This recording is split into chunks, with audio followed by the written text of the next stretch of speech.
go. Okay, they're both on. Nerl. Take one. Okay. I know it's silly, but whatever, you know? We're at that silly age. Oh. Okay. So, today we have with us Nerl Porras and Nerl W. Porras. And what does the W stand for? William. William. Okay, that's normal. Oh, that's normal. Yeah. Now, how did you get that name Nerl? Nerl was just made up from my parents. My dad made it up. There was like, he was in a motorcycle, I guess, club, and they came up with a boy's name they thought would be neat. And Nerl, spelled N-E-R-L, whoever had the first kid, they were going to name it, and that would be it. Out of the group, and it was me. You're the firstborn, the oldest? Yes.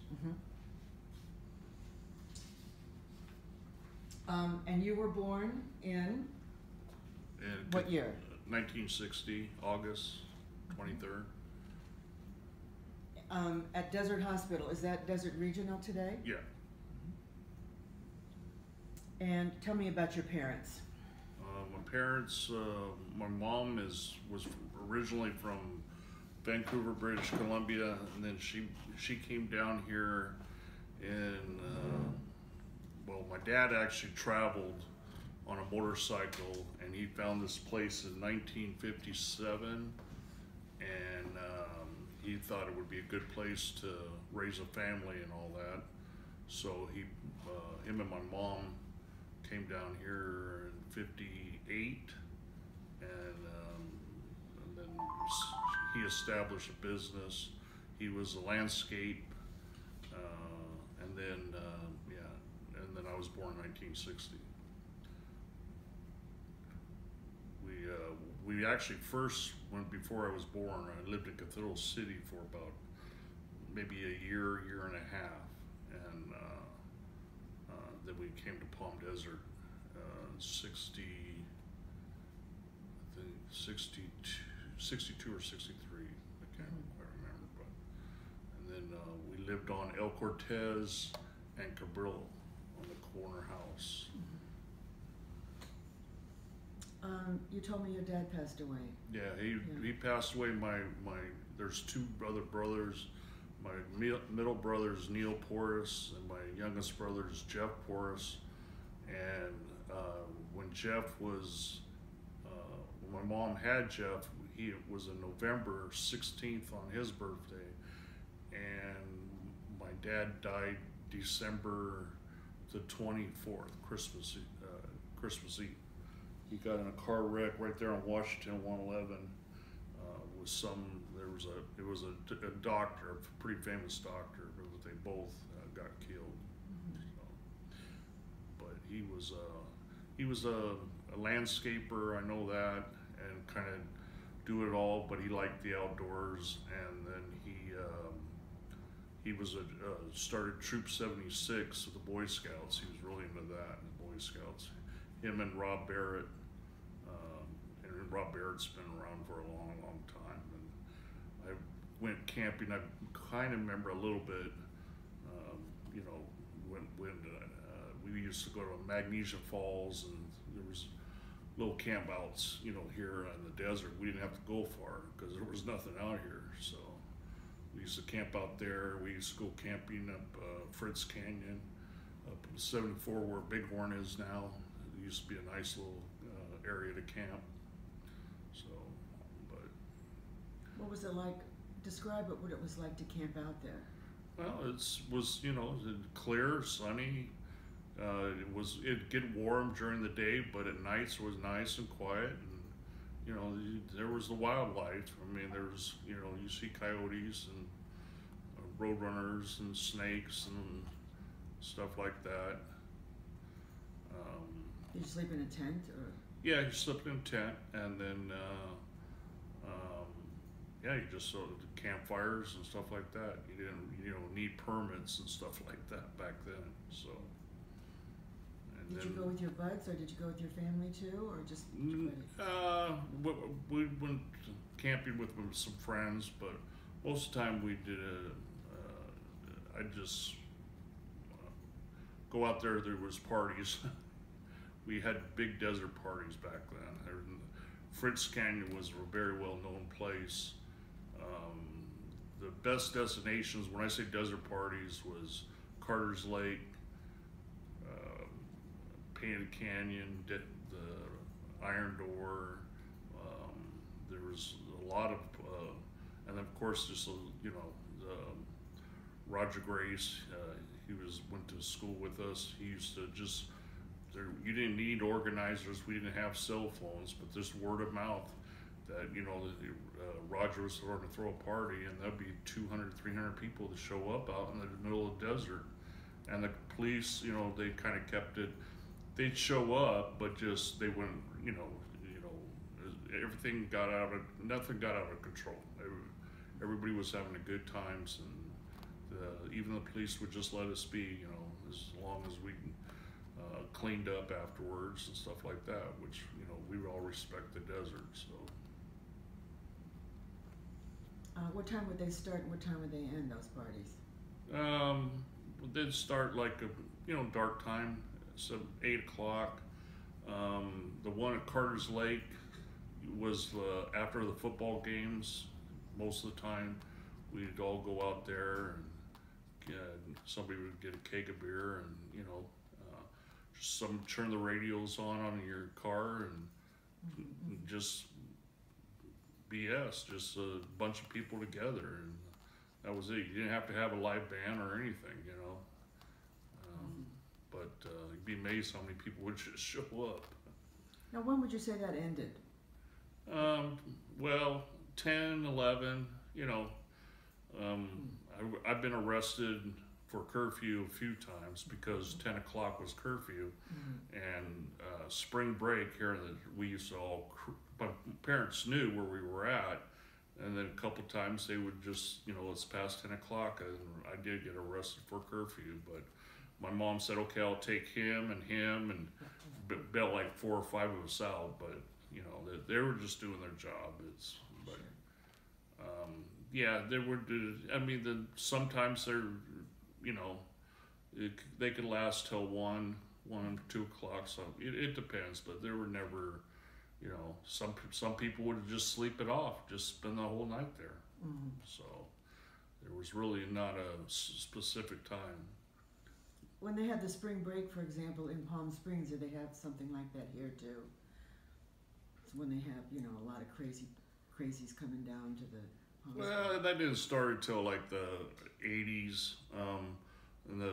Definitely in the 70s, we all went to Tockwitz Canyon. It was nice up there. That everybody knew to go up there.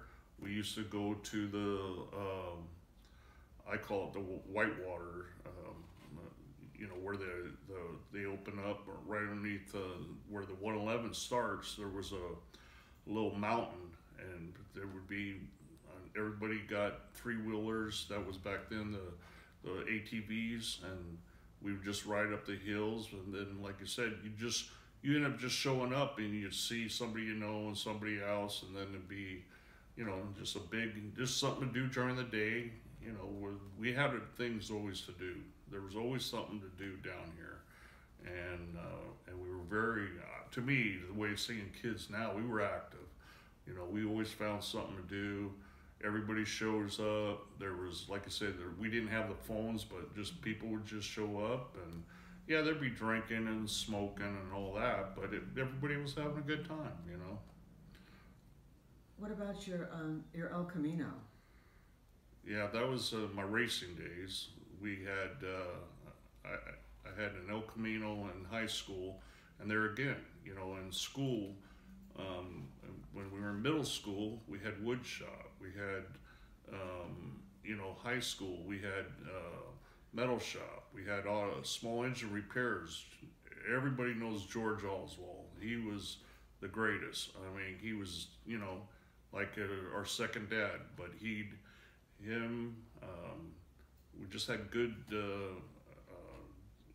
Doc, we call him. He was our metal, sheet metal, and we did metal, and we did auto body. So there was always something to do. So we had actually, and I had my dad gave me an El Camino, but I had to work. So I worked. You know, everybody had a paper route. That's what amazed me. Everybody I talked to that's lived here, we all had paper routes. It was like, God, you know, and I had this section of the desert, this section. There wasn't that many people, but everybody had the papers, and we all had jobs, you know, delivering papers. One way or another, there's somebody always delivering papers. And then I ended up working at gas stations when I had the El Camino, and so I got to work on it and learned a lot. But we started, there was a little group of us, and we were called the Palm Desert Street Machines. And there was about 20 of us, and we'd all meet, you know, somewhere, and then we'd all go to Palm Springs, and then we'd get our money together, and then they'd get the Palm Springs guys together, and we'd all go to Visachino, and there would be about 70 or 80 of us, and there was a strip that we had painted on the road, a quarter mile, and everybody would just park off the side, and you know, they'd have 4 or 5 drag races, and then the cops would of course show up, and then we'd just all leave. You know, it was just it was just like an everyday Saturday thing, but we had fun. I mean, we broke the law a few times, but it wasn't something that, you know, we weren't doing at Visachino, there was absolutely nothing out there. There's, you know, no side streets, no nothing. So nobody really got hurt that I know of. How would you get to Visachino from here, for example? Well, we went to Palm Springs, downtown Palm Springs, and then we all met in a parking lot. That was a big hangout. And then we'd get our money together and, you know, little gambling, I guess you would say, and then we'd all meet out there, Visachino, and I know the police had to know about it, but they'd give us like about an hour or so, and then they'd come out if they just, you know, got some complaints or something, but I really don't know who would complain. Like I said, there was no life really out there, you know, so. And then we just have about 5 or 6 drag races, and then we'd either come back and meet at the parking lot and collect our money, or give our money away, one way or the other, you know. But there was it was like the Palm Springs against Palm Desert, and it was just a weekend definitely thing. And then we all look forward, you know, spring break, because that's when all the college people and that come, and we'd go out and just party and have a good time. Do they have spring break down here? You know, the spring break celebrations down here, or just pretty much? It was pretty much Palm Springs. I mean, there'd be a few things. There was like a Deep Canyon, Shadow Mountain. You know, like there were a few country clubs, but most of the time everybody wanted to go to, say, Palm Springs. So Palm Springs was mostly the destination.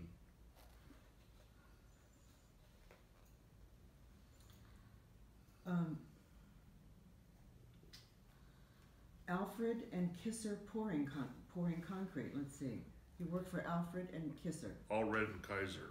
And Kaiser. Yeah. I poured a lot of concrete. We had. I was in the. I got a friend that his dad was a Teamster rep, and he got me a job driving. It was called the Candy Wagon back then. And it was forms, and I worked for the Archuletas, and Allred and Kaiser. We were, he was one of the, I was in the Teamsters Union, classified as a working Teamster, and we poured concrete on 111, the curves and gutters all over the place. We did that big one in El Dorado, right there where Fred Waring is, where the wash and that is. We did a lot of just tons of places in Palm Springs, when then the new, you know, even the malls and the stuff like that.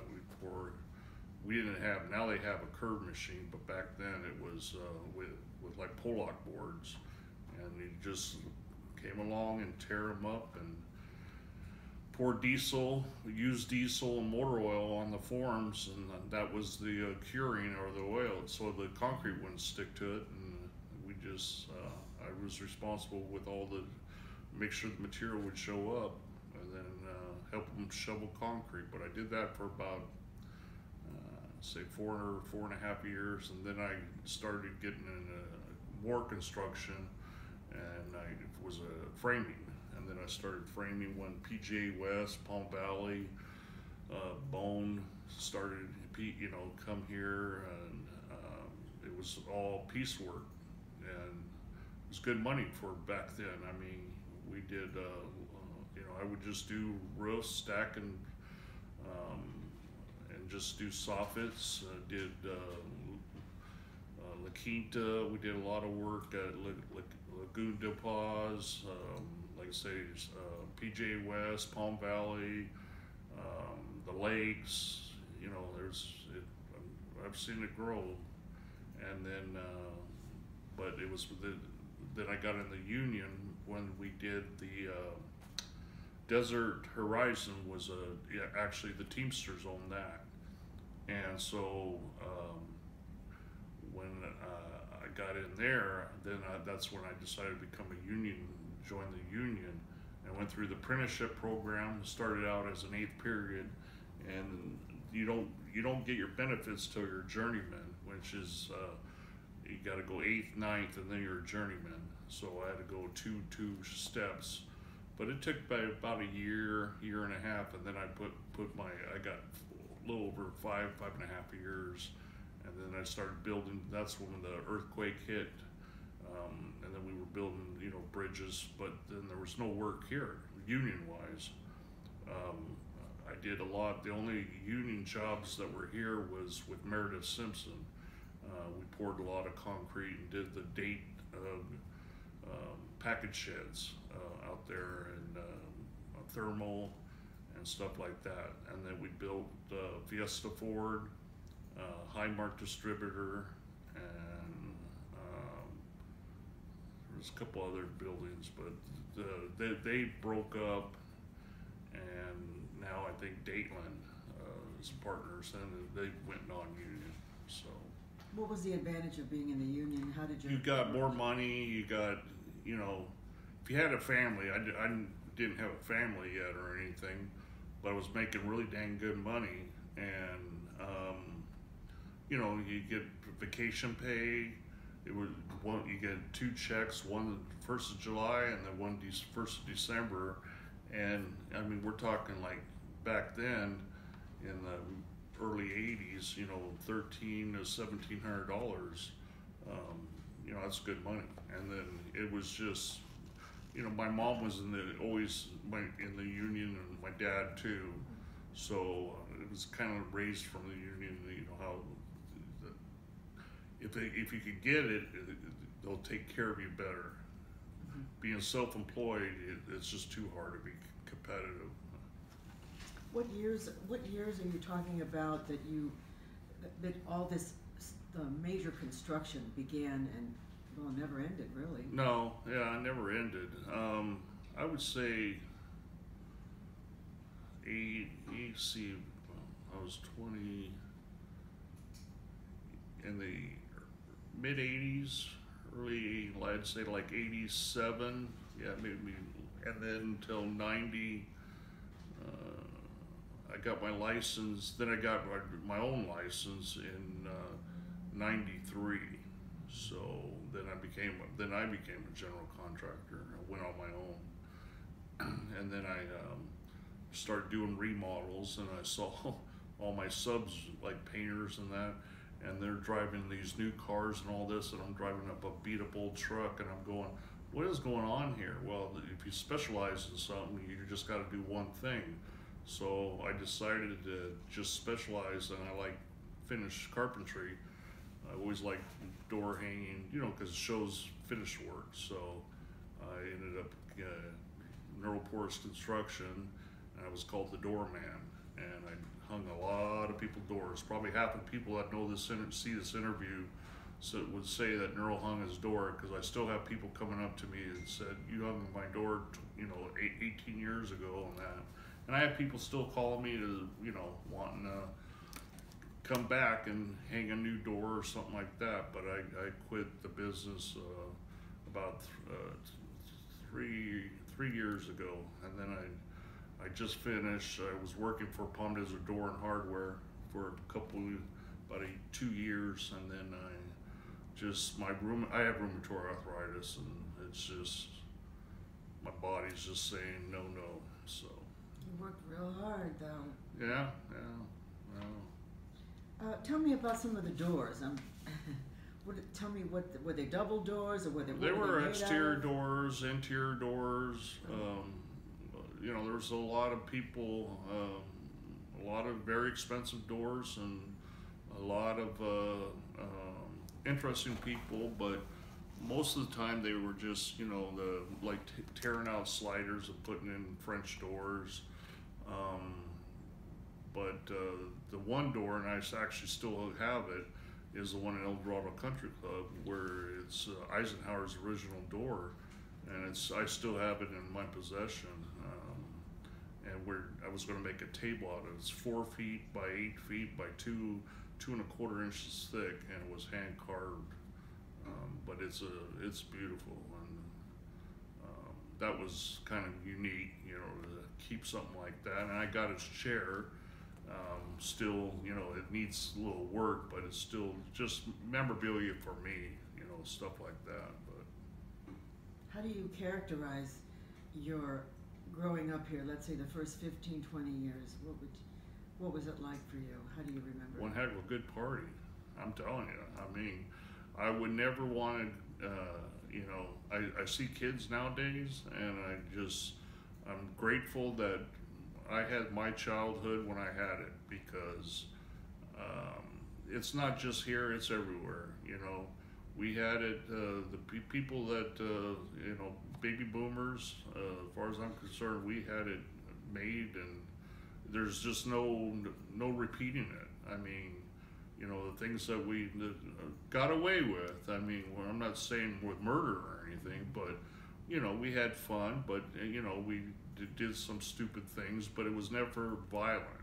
It was, maybe go on the Dake Roast and you throw a grapefruit and it hits a car, but one way or the other you get caught. A friend of mine caught the Dake Roast on fire. We had a little fire, and it got out of hand. So I mean, it's some being a kid stuff, but it was just, we made forts. We had all this desert to play in. Being creative. Evel Knievel was around, so we were all Evel Knievel. Easy Wheelies? Right, huh? Wheelies. Oh yeah, wheelies, jumps. We would jump over. But now we see pools, empty pools, and we thought the neatest thing was riding skateboards in it.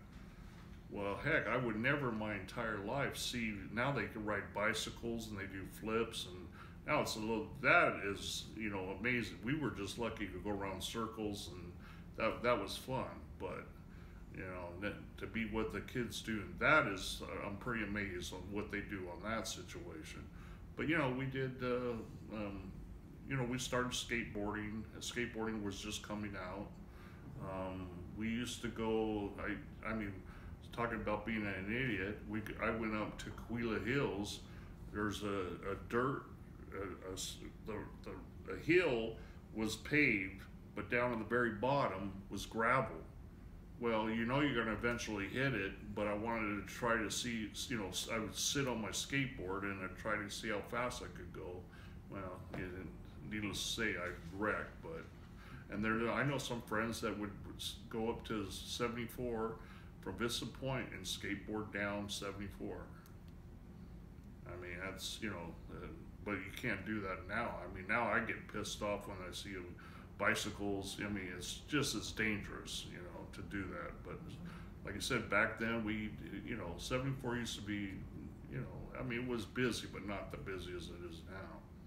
I mean, Andy the Donkey Man, every year he'd come down here, bring his donkeys during the winter time, and then go up walking all the way up 74, and then right where Lake Hemet is, go across the street. He'd have them up there during the winter time. So it was, or during the summertime, because it was too hot down here. I want to hear more about the Donkey Man. Andy the Donkey Man, well, I don't know the whole story about him, but I just know that he never asked for money, you know, but everybody took care of him one way or the other. He was just a true pioneer, and you know, he gave kids always, if you live down here, you got to ride, you know, on the donkey. And everybody would just, he was I guess you would call him a hobo, but you know, he never asked for anything, never, you know, I don't know if he was from money or had money, but he liked living the lifestyle. He would just camp. They did just give him a spot. He'd be over there where the, kind of like where Bananas and that is, across the street from where Flying J is, on the other side of 111. And like I said, it would just be like one Saturday or something, your parents take you over there and you go for a little donkey ride, you know. How many donkeys? He had a dozen or so. I mean, he had a wagon. I mean, it was, he was just like I say, he had all his stuff in his, just, you know, little camping stuff, his tent, and he just lived in it. He had no house or anything really, but he was, you know, just as far as I know, a nice guy. I mean, I didn't know him that well. Nobody really do, but everybody, like I said, knows that. And then there was another lady, we used to call her the bag lady, and she'd hang around Market Basket. And the story I heard about her, she was homeless and all that, but she chose to be like that. She had money and everything else, but she just wanted to live like that. And people would take care, you know, there was always some red skeleton, you know, come by, and if he saw you, he'd give you, you know, $1 here or whatever, pictures. All the movie stars back then were very friendly. I mean, they weren't hiding out or anything. It was, and there was a lot of them here too, you know. They would live in Palm Springs, Palm Desert, you know, there was Cosby and stuff like that, so. Who else was here? That I know of, well, there's Bob Hope, there's Dinah Shore, you know, that were real famous, Red Skeleton, Hopalong Cassidy, Steve McQueen, he's here. His son lives in Bighorn. He's still around. Bighorn. Was Merv Griffin? Merv Griffin, yeah, he was. I didn't really know him, you know, but there was a lot of. I mean, you just go on and on, really. I mean, it's. But the locals that actually lived here a long time would be, like you said, Red Skeleton, I know, and then there was even Harple, and he's still around, you know, the clown. I mean, he's been around for a long time. They would go into the Market Basket? Market Basket, yeah, they would go, or you would just see them around. And then, like I said, back in when we had the Bob Hope Desert Classic, I was in the Boy Scouts, and we were giving out the programs of pairing sheets, and that was, you know, we got to miss a week's worth of school, but we had autographs from everybody, you know, you'd see, and we would be out there selling programs of pairing sheets. It was fun as a kid because you're getting all these autographs from these movie stars and stuff like that, and you know, there again, like I said, pictures weren't, you know, there's more of autographs and stuff like that. Where would they put the autographs, on the program? Programs, yeah. Sometimes you sign your hat, you know, if you had a hat on it or something like that. What year was that you were with? I was in Boy Scouts for about 4.5 years. Troop 76, and I would say it was like in between 75 to 82, yeah, 75. Yeah, because when I was 78, I graduated and I was out of it. So yeah, 75 is about 77. When I was about 17, I kind of just got more in the hot rods class and that stuff like that. But my next door neighbor, Mr. Keyran, he was a scoutmaster of Troop 76, so he helped me out a lot. And we did stuff then. I mean, we used to go camping still. I'll never forget the one camp out was we'd go up to back of Idlewild and hike, and then camp, and then we'd take the tramway home. You could, you know, yeah, there's a back way to go there. And then we did also the real bad hike was up 74, and I can't remember, but it was a 2-day, and we ended up by the Salton Sea, go down that where Torrey Peak Mountain and stuff like that is. You mentioned something about the earthquake. Was that something that was a game changer? Northridge. Yeah, was that a game changer here in the desert? Well, we had earthquakes. I mean, they were kind of a common thing. I mean, we'd be outside and you'd see most of them were like rolling ones, and it was like woohoo, you know, and stuff like that. But it was weird because we had more earthquakes in the younger days, and to us, I mean, a big one was, I mean, it was talk of the town. Don't get me wrong, but it never really did much damage. And the worst damage that we had, especially here in Palm Desert, was '76 was the flood when the dike broke down, and it was. Yeah, what was that? What was that about? Pardon me? Where was that dike? Well, there was really no. I don't know if there was really no dike. It was just all the mountain. It was up where Bighorn is, and I don't know what happened. I just think it was a lot of rain, but there might have been. I think I know the wash, and there has always been a wash. And when the water back in the 60s and 70s, I tell people that the water used to be all the way up to the top, and I mean to the top, as it is now. To the top of the wash. I mean, but now that they make it so wide, we have different washes. But like where Portola is, that wash area, it would be all the way. You know, you'd have water maybe, who knows, 15 feet high, coming through the valley. You know, I mean, we had a lot of good rainstorms and windstorms. I mean, back then when it used to get windy, we'd get sand pitted. Your house, I mean, you could hear it hitting the glass and everything. I mean, we were out in the desert, you know. There wasn't much homes around here, but and then a couple times we had actually snow here, you know. I think we had one day of snow day. We didn't have to go to school because it snowed. So the wash sounds more like it was like a river. It was. But it would only do it when we get big rains. Then they finally, I'd say maybe, they finally redid they got it finally done, the water district.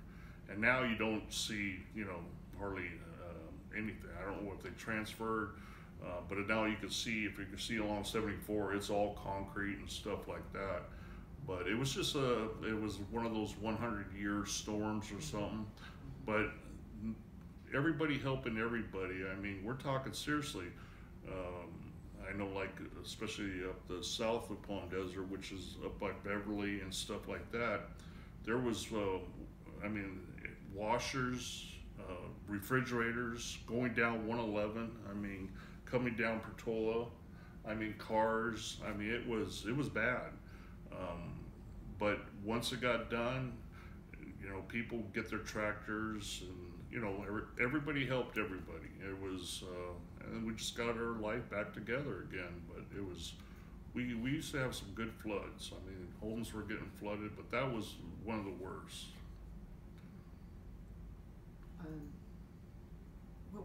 How did it affect you then? No, flooded our house. We had it from both where we lived on San Jose, which we got it from Portola. It came down Portola, and we also got it down San Luis Rey. So we were getting it through the back of our house, and then we got through the front of our house. It was like the diversion. It just, and our next door neighbor got nothing. We were just like the wrong location, because I know now where I live in Palm Desert Country Club, I think everybody in Palm Desert is in a flood zone. We are. We got to pay everything else, you know. So, but we just don't get the rain like we used to. I mean, it doesn't rain like it used to. When it rained, it rained. What year was it that they had that big flood? 76. And how long did that flood last? Well, it took people, I'd say months. You know, I mean, we're talking the whole city was pretty well wiped out. Restaurants, business, everything. But like I said, everybody was helping everybody, and it just, you know, it all worked out. I mean, a lot of pools got damaged. I mean, where they had to be replaced and stuff like that. Do you have any pictures of that? Yeah, it's on my Facebook. There's one where it says Beverly and Homestead that the Historic Society has. But there's people that's, I'm sure, still have pictures of it too. I don't personally have any. Did you ever go to Keaty's? Mm-hmm. Yeah, what was that like? It was a great breakfast place, and hamburgers, mostly hamburgers. They still this day, when they make the milkshakes, they do it the old fashioned. It's like a fountain, but they're the only ones that when you know they make it with a stainless steel cup and they pour your shake in it. Well, you get the cup, whatever's left in it, and they give you your glass and the rest of that's in the container. And it's just the hometown, and a lot of locals still this day go there. It's just you know, I'll meet you at Keaty's Saturday morning, have breakfast, but they have good lunches, and Barbara Keaty and the Keatys have been very supportive for Palm Desert. What about was there a barbershop behind Keaty's? There was a barbershop behind it. It was kind of weird because back in the early 70s that Keaty's, and then you didn't even have to go outside. You could go to the pharmacy. It was like it was almost like a mall, a little strip mall, and then there was a couple other little shops, but you never walked outside. It was kind of like you just, it's hard to explain, but it was a little, I guess you would say a little strip mall, because there was like a couple mini stores, realtor and stuff like that. But and then you go to Keaty's, you know, and you just would walk in there and you eat. Did you sit at the counter or table? The counter was a fun thing because that made it like an old dining, you know, like in the '60s, and it's still kind of like that way. Especially when you're a little kid, you know, you feel like you're at a bar or something like that. But it was just you sit wherever you could sit, but the counters are always full, and still this day, just people like sitting on the counter reading the papers, and you know, you go in there by yourself. What about COD? Do you remember when it started? I don't quite remember. I just know that, believe it or not, the COD, they had concerts, and there were some big concerts that were at the inside the basketball court or whatever. I think there was Ozzy Osbourne or Missing Persons. I mean, there was some really Billy Idol played there. You know, some big hits. And that was Black Sabbath, I knew, played there. So that was one of the big things back then. And then also the college football games were pretty good to go see. And there again, be like a kid. We would rappel off the stadium. You know, pretend like you're climbing. We'd have those rope things and just go straight down. You know, I mean, you're not supposed to, but that was one of our friends was Robert Keyran was trying to get into. You know, he had all the what do you call it, climbing gear or something like that. So, I mean, it was safe. Nobody got hurt, but we could have. But and then of course the swimming pool. That was like a community swimming pool. It was diving boards, you know, and then it was just a good place to cool off. It was big, and it was that and Shadow Mountain were like one of the big two community pools. There was one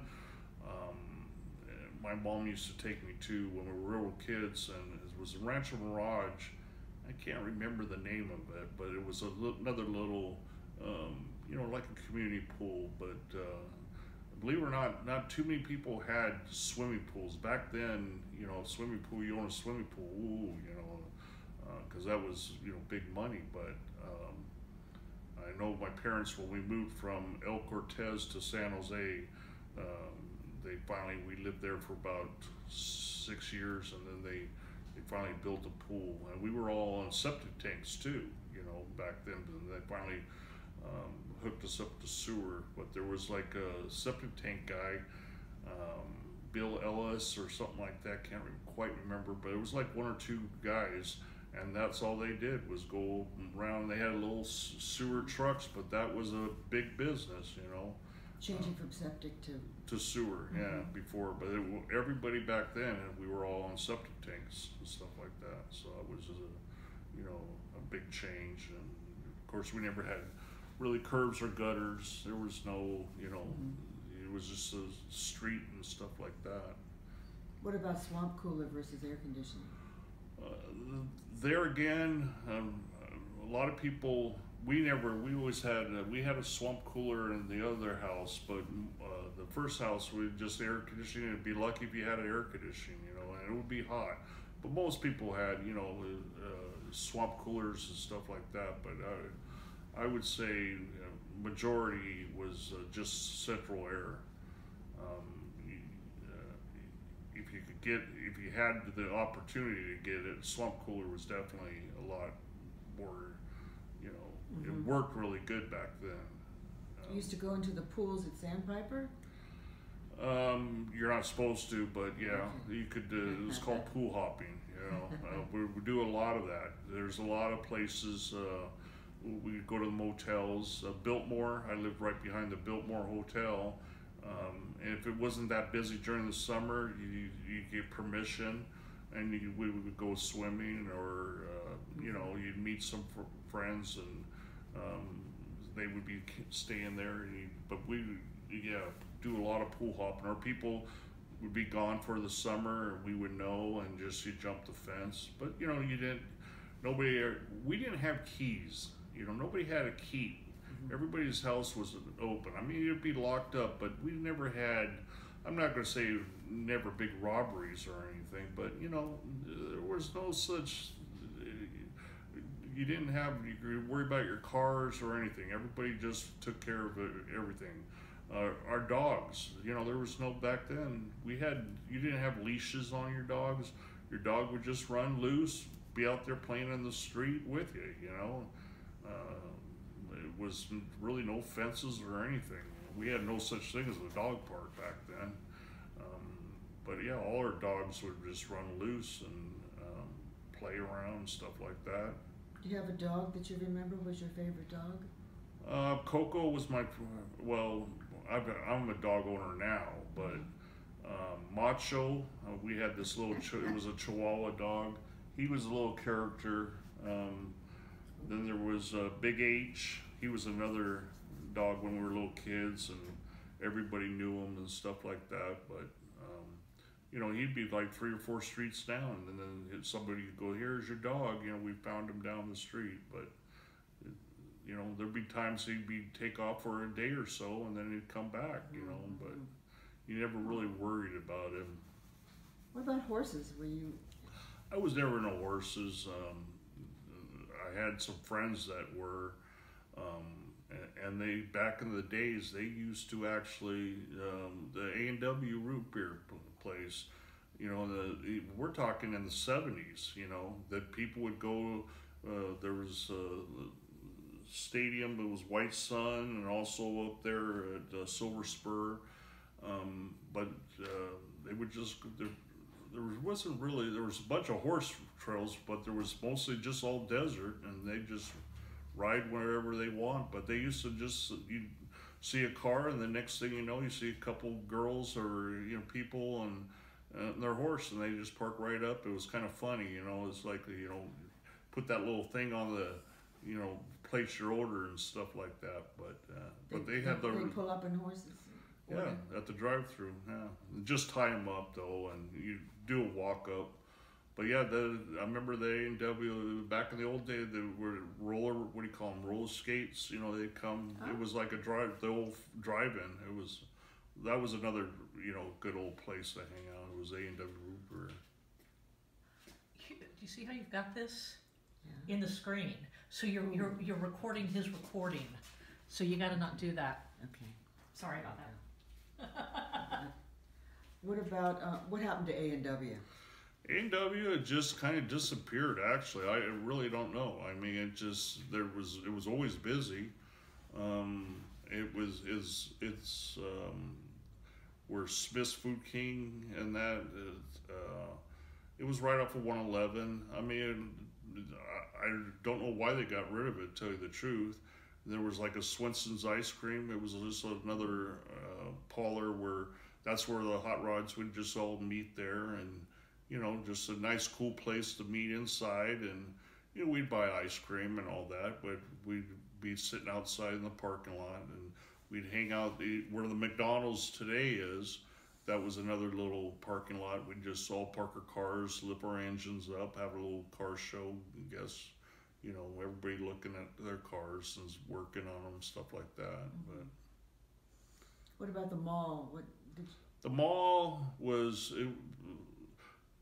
that was a whole nother generation where when I was about 20, because I wasn't even 21 yet, and I could start going to nightclubs. I had a fake ID, of course, but when that was definitely a great time of my life. I mean, we'd meet at Mondays would be the Red Onion. You know, Tuesdays would be Taco Tuesday night at El Torito's. Wednesday was Black Angus. Thursday was either Fridays, or we'd go to the Red Onion and the Red was in the mall. Oh. It actually had an ice skating ring, and then it was called Mardi Gras. And then when Mardi Gras, and then the happy hours when everybody from 4 to 7. And I mean, when I say happy, I'd go out with $20, have a couple drinks, and they'd have free food. And when I say free food, I mean, and good food. You know, Taco Tuesday was like, you know, you make your own tacos, stuff like that. You could live. We were eating dinners, you know, but we knew where to go and cheap and know places, and you had drink specials too.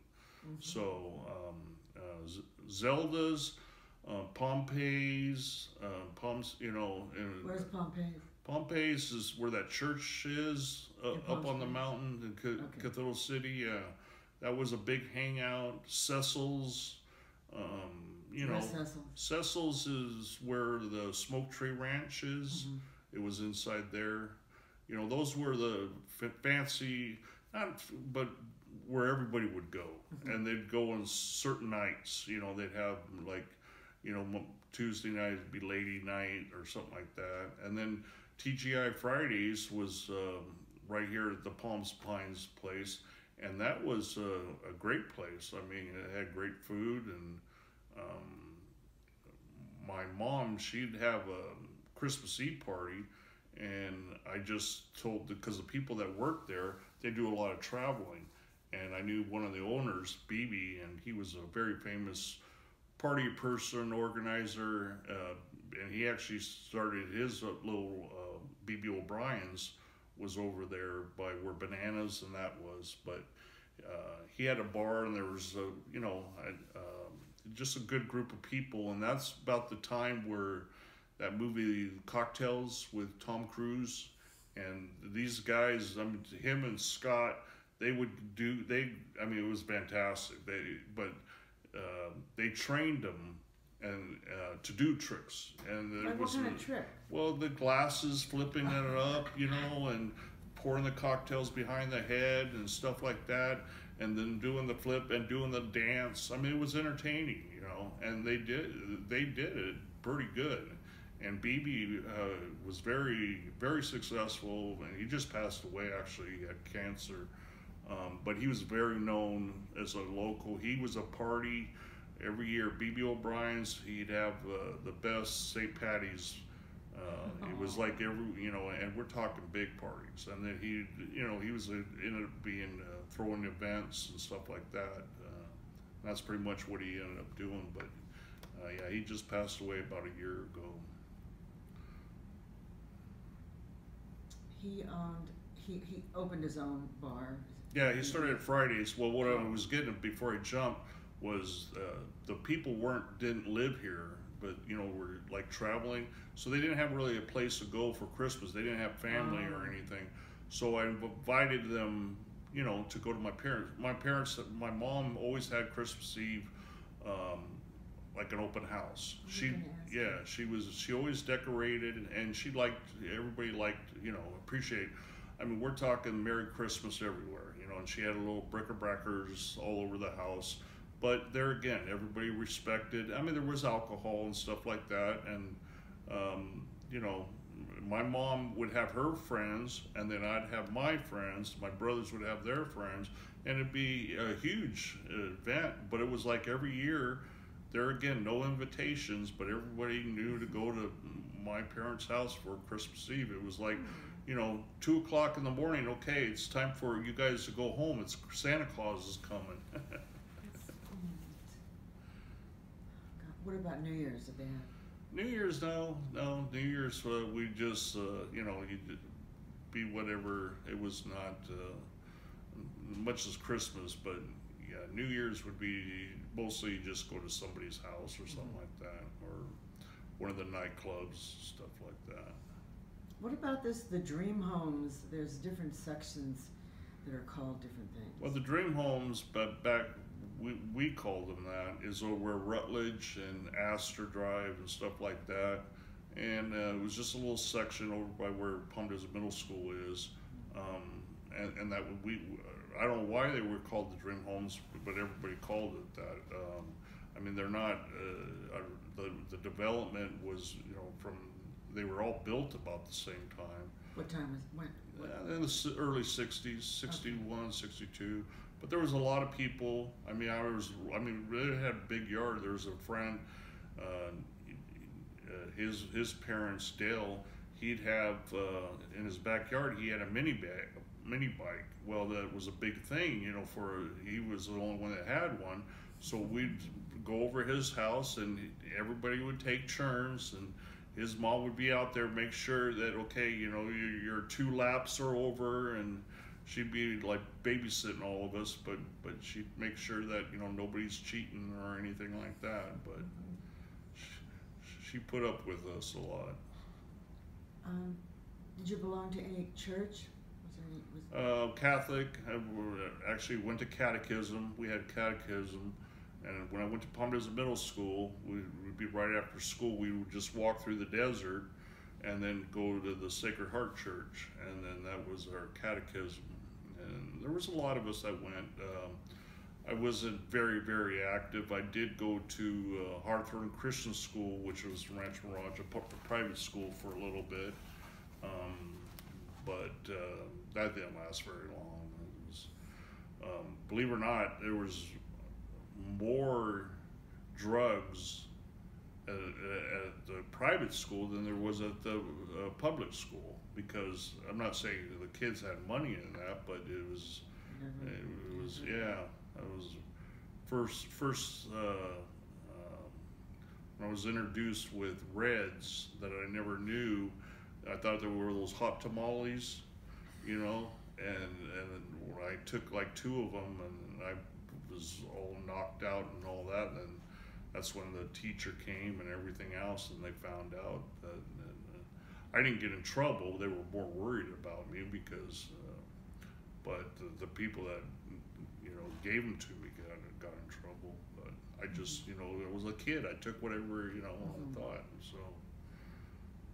Did you ever think about leaving here? I did, but then I talked to people that, you know, say that they've already left and they come back. You think about it. I mean, where are you going to get 340 days of beautiful weather? I mean, it's hot, don't get me wrong, but I could assume the hot. I don't like the cold. I never did. And I call this the 2-hour zone. You're 2 hours away from the beach, which I like going to the beach. 2 hours away from the mountains to go skiing or Big Bear. You're 2 hours away from LA to go to Disneyland and stuff like that. So you're 2 hours, you know, away to go to the Havasu, you know. Well, it's about 3.5, but to the river. We used to go to the river when we were a lot, you know, when, like for Memorial Day, especially Memorial Day, that'd be the start of the summer.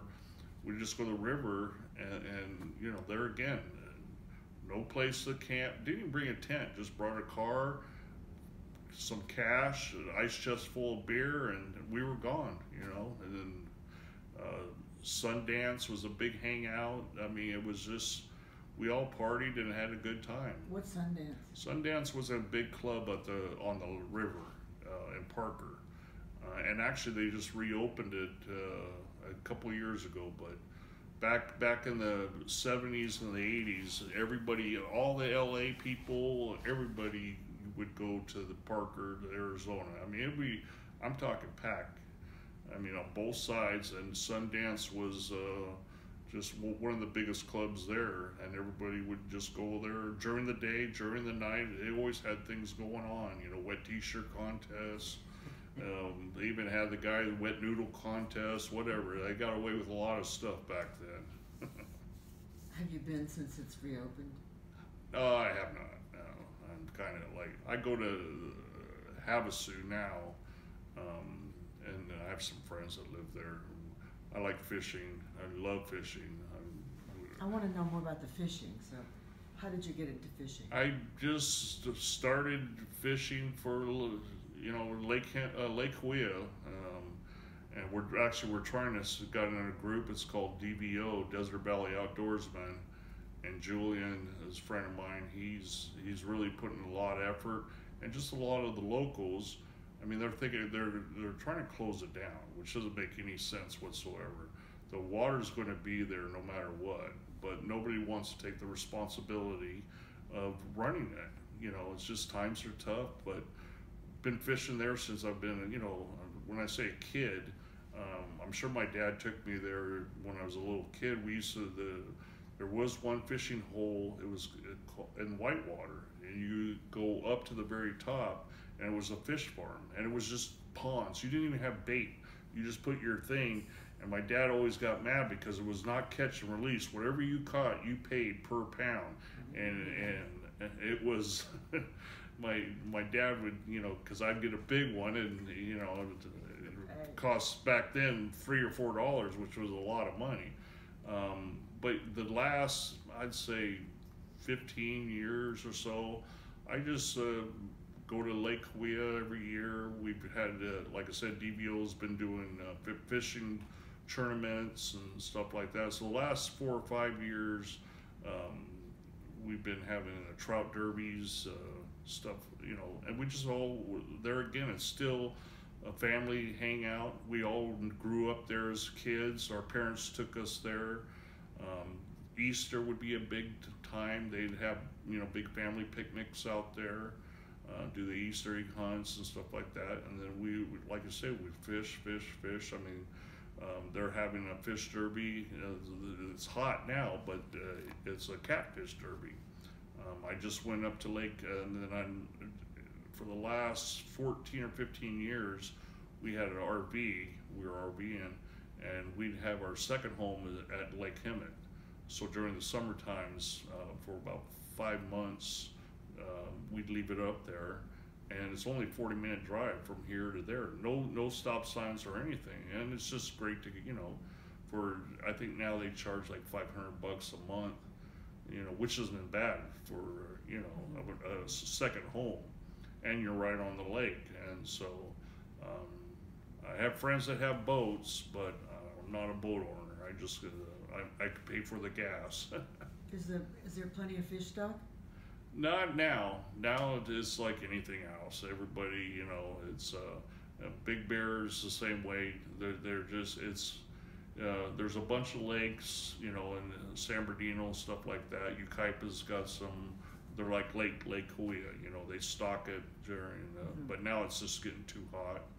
Big Bear's, you know, they stock it too, but now it's more like you say the catfish and bass and stuff like that. Bass is what's hitting, and they're having a big derby. I think, or this week. I think it starts today. Striper at Lake Havasu. Stripers are a big bass, a nice fighting fish, but it's just fun. I mean, it's just some sport I've always liked to do, and I like drinking. I like, you know, seeing the Mother Nature, the eagles, the deers. You know, you see all that stuff at Lake Hemet. You know, it'd be amazing. Wildlife, all the wildlife you see out there, and it's just quiet. Up there? You still go to Lake Hemet? Yeah, yeah. Just we go just for the day. I was in a derby 2 weeks ago. They had it was nice. There was like about 200 people in it. So, but yeah, it's just, I don't know. It's a competition thing.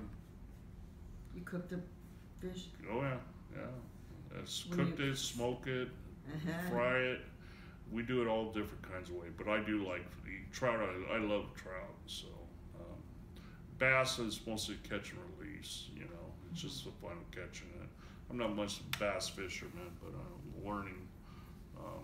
We're going to go up north and learn how to fly fish. This is still a learning experience. Deep sea fishing, I like doing that. It's expensive, but you know, it's well worth it. I mean, an overnight thing and catching, you know, a 100-pound tuna. You figure it out per pound. It's definitely worth it. What would you tell someone who wants to move here, is thinking about moving here? What would you tell them? Well, I'd say it's a great place. I mean, if you like you got to deal with the heat, but you know how to deal with it. You start work at, you know, 5. You don't start work at 8 and work 8 to 5. You know, construction, you start at 5:30, 6 o'clock in the morning. You know, take a little half-hour lunch, and you're done by 2. You know, so you're out of the heat when it's the hottest part of the day.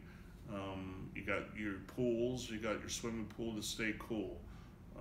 Like I said, cold weather, I've never really lived in it, but when I've gone up skiing and stuff like that, and you know, you see on the news, you know, how do people go to work? You get up in the morning, you got to shovel snow, you got to, you know, or do you even go to work that day? You know, I mean, it's here, you don't have to worry about it. You know, you get up, you just, you know, if anything, you got to worry about your car overheating. But you know, that's what it is. It's just the weather you can't complain about. It is getting bigger. The population, I can't control it. You know, don't get me wrong. We were robbed 2 years ago, our house. You know, I mean, it's sad when it happens. Palm Desert Country Club, you know, was, like I say, always a great thing, and now it's been having that issues, but it's going everywhere. It's happening everywhere, you know. And there's, like I say, you can't just you know, where do you go? Like I say, unless you want to go live out in the sticks. There's people in Sky Valley, you know, you could go live up there. I know a couple friends that live up there, and a beautiful place. I mean, don't get me wrong, and you're a little bit away from the town, but you're not that far. But at least you got somewhat freedom. And the high desert, you know, Yucca Valley and stuff like that, it's a lot cooler.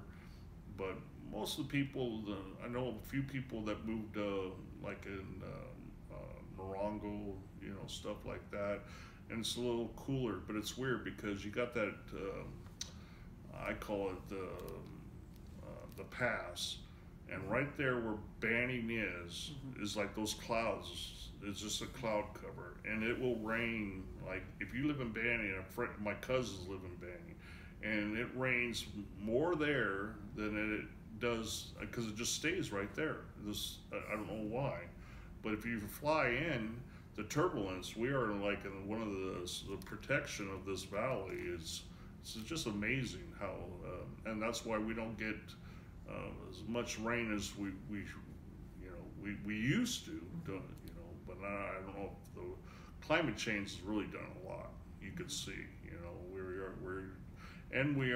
we're at the water tablet. Our water is, you know, I mean, yeah, we should be concerned. I mean, they're finding bodies now in Lake Mead that the mafia or whatever, you know, because the water's drying up so much. But here we have we're on a reservoir, yeah, so aqueducts and stuff like that. But I mean, with all the golf courses though, but at least what they're saying, and I believe them, they're using recycled water, you know, stuff like that. So and a lot of people have changed. I mean, I'm on the desert landscaping and stuff like that, you know. I have a little bit of grass for the dogs, but that's just a little bit, you know. So, but like friends that live in Arizona, it's cheap, yeah. Don't get me wrong, but though you would think that being right there in Havasu, though their water is outrageous. I mean, like twice the price is what ours is. That's why nobody has yards at all. I mean, they've always been just dry landscape because it's really hard to get water there. You would think. You know, like I say, but that all that water is going to the Parker Dam and stuff like that is, you know, for the energy. So, how do you want people to remember you in this community? Just Nerl. And once the Nerl, I mean, if you know me, you know me, and you either like me or you don't like me, and that's. You know, so I'm a likable person. I mean, I like partying. I like having fun, and been married to a beautiful wife. You know, we've only been married once. You know, got married in 1990, and I told her, I said, look, I'm not going to play the game. We're no dating. I love you, and if you love me, we're going to get married, and that's it. And so we did, and we have no children though, but it, you know, for the best of us. I mean, she was a hard worker. We were both hard workers. She worked for Nabisco Dinosaur. She was called the Badge Lady. But there again, it was nice because when they had the Dinosaur events, we'd have dinner with Dinah. I sat there and, you know, met Lee Majors. You know, there was a lot of movie stars. You know, my wife got her picture taken with O.J. Simpson, with Jim Plunkin, I'm a football player. I'm a Raiders fan. You know, and I met him, and he was. My dad was really a Raider fan, and when back in my younger days, I did work at it was called Tony's Deli, and it was just a little deli over here. It's right where Randy's used to be, right on the frontage road. It's by the little bar and stuff like that. But that was another like a landmark. You know, everybody used to go there, get a Tony sandwich, which was a meatball, sausage, and bell peppers, and you know, it was a big sandwich, but it was great. And she made baklava. Yeah, and she had but she made it real special. But when Tony passed away, she remarried. What was his name? Can't remember his name. but he worked for NBC, and one year you got to remember, I'm only, doing, I think 17. He goes, you want some Super Bowl tickets? Of course I said yes. Well, he gave me 4 tickets. They played, it was in Pasadena, and so I that was when the Raiders were in the finals. They still weren't in, but they played Oakland Raiders of Minnesota. It was like in '84, I think. And so my dad, he had a black Ranchero, black and silver. So we had me and the president here, Robert Pitchford, and my brother Neil and my dad. We all 4 went, and but that was the best present I'll never forget. My dad, because the Super Bowl was like in February, so I already got the tickets. So I gave him a ticket for the Super Bowl for Christmas. So that was what it was in his package. So he was all excited when he found out that the Raiders went to it, and we were at the 40-yard line on the Raiders side, down below, 9 rows up.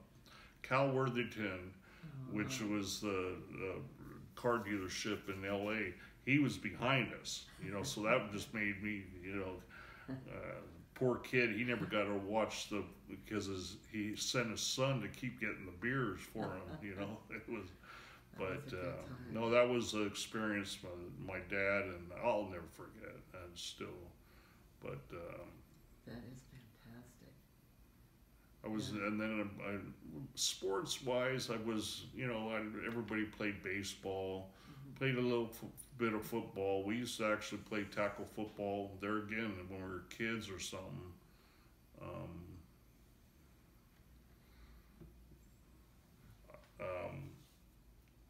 We just meet on a Saturday, go to Lincoln School. I mean, one time a guy got almost his neck broken. I mean, we were playing, it was getting a little out of hand, so we but yeah, we were playing full-on tackle, connect, but everybody from Palm Desert would just meet there Saturday, and Did they do basketball too? Well, they had basketball and stuff like that, but I was never. I mean, I played basketball. I'm just a short person. I got short legs. I was not a basketball type body. I wasn't a wrestler. I wasn't not very much in sports activity. I mean, I do it, but I never, football I played a few times and stuff like that, but I just was more wanting to go out and have fun, You think you're going to stay in Palm Desert Country Club? Yeah, I'll probably, well, now's the time to sell. I mean, it's ridiculous. It's and people are selling. And our neighbor just sold their house and they're going to Oklahoma. They're buying a double-sized house, 2 acres, for the same price what they're getting for their house. I mean, it's, but our house is paid off. We've lived there since 1990. We're retired, we're on a fixed income, so why worry about it? The next place, if we do move, will be like Sun City or, where a senior, 55 and older, where they have events so you don't have to leave and stuff like that, But,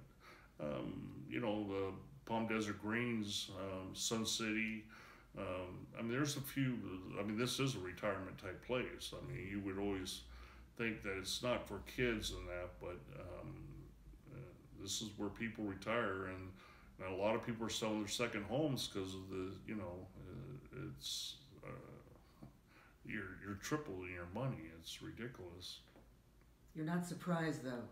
You're not surprised that people have discovered this place. No, because it's been around for a long time, but I just kind of wish that they would just keep going, Everyone, but it's what it is. I mean, there's nothing you can do about it. It's they're not going to kick me out. I'm not going to go try to find another destination. I mean, you just have to deal with it, and I'm not going to be around forever. So I've enjoyed hearing about this. It's so much fun. and the memories. I feel like you really described them well, and I lived them with you. Thank you so much. Okay.